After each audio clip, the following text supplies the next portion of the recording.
Okay, today we're going to continue elimination.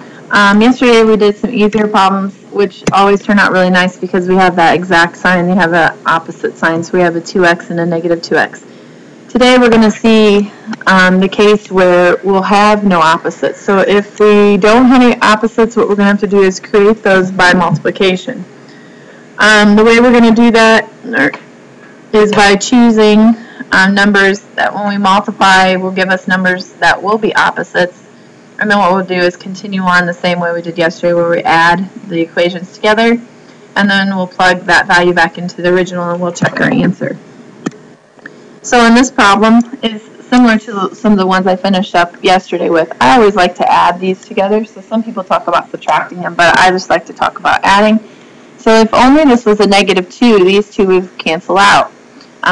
So what I've now done is I've made this one negative, so I have to change all the signs in that equation, which makes them all negative. These cancel, and I get negative 2x equals, when you add those together, you get negative 10. Divide by negative 2 on both sides, and we get x is 5.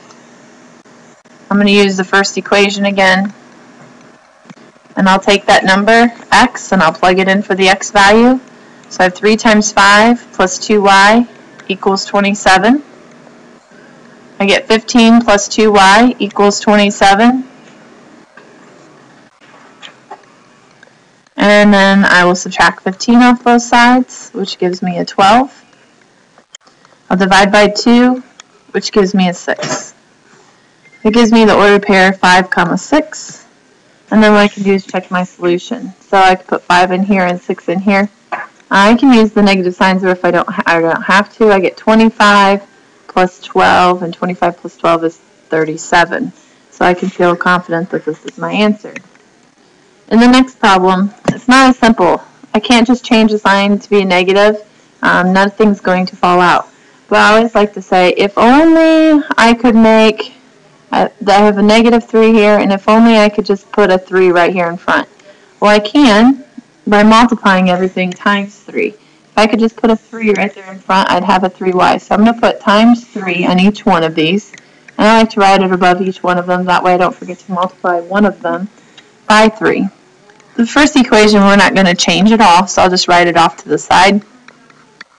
And the second equation I'm going to change to be 12x plus 3y equals negative 15. What that does now is when I add these together, that creates 0.